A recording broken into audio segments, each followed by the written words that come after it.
Good morning. Today we are going to read the final chapter of My Father's Dragon by Ruth Stiles Gannett. Chapter 10, My Father Finds the Dragon. When my father was crossing the back of the 15th crocodile with 2 more lollipops to go, the noise of the monkeys suddenly stopped, and he could hear a much bigger noise getting louder every second.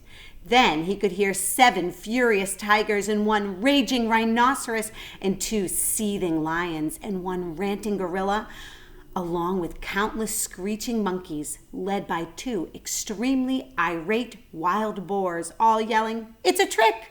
It's a trick! There's an invasion and it must be after our dragon! Kill it! Kill it!" The whole crowd stampeded to the bank.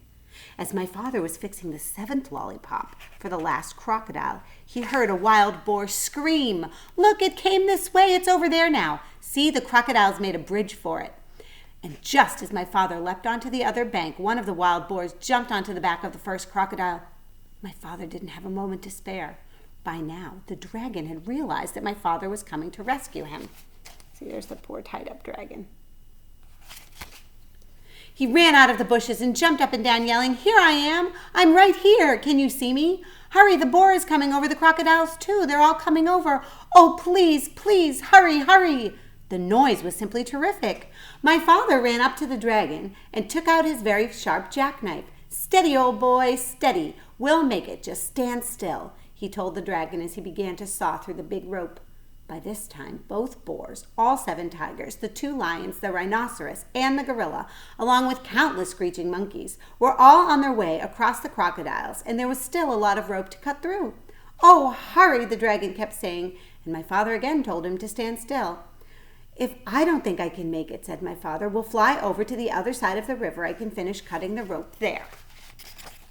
And there he is, trying to free the dragon. I hope he's successful. Suddenly, the screaming grew louder and madder, and my father thought that the animals must have crossed the river. He looked around him and saw something which surprised and delighted him, partly because he had finished his lollipop, and partly because, as I told you before, crocodiles are very moody and not the least bit dependable and are always looking for something to eat. The first crocodile had turned away from the bank and started swimming down the river. The second crocodile hadn't finished yet, so he followed after the first, still sucking his lollipop. All the rest did the same thing, one right after the other, until they were all swimming away in a line. The 2 wild boars, the 7 tigers, the rhinoceros, the 2 lions, the gorilla, along with countless screeching monkeys, were all riding down the middle of the river on a train of crocodiles, sucking pink lollipops and all yelling and screaming and getting their feet wet. That's a funny picture. My father and the dragon laughed themselves weak because it was such a silly sight. As soon as they had recovered, my father finished cutting the rope, and the dragon raced around in circles and tried to turn a somersault. He was the most excited baby dragon that ever lived. My father was in a hurry to fly away, and when the dragon finally calmed down a bit, my father climbed onto his back. "All aboard," said the dragon. "Where shall we go?" "We'll spend the night on the beach, and tomorrow we'll start the long journey home, so it's off to the shores of Tangerina," shouted my father, as the dragon soared above the dark jungle and the muddy river, and all the animals bellowing at them, and all the crocodiles licking pink lollipops and grinning wide grins. After all, what did the crocodiles care about a way to cross the river, and what a fine feast they were carrying on their backs.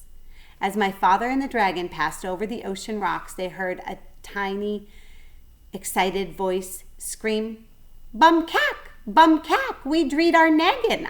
We need our dragon." But my father and the dragon knew that nothing in the world would ever make them go back to Wild Island. The end. And there it is. And that's the story of My Father's Dragon. You might see that this book is thicker.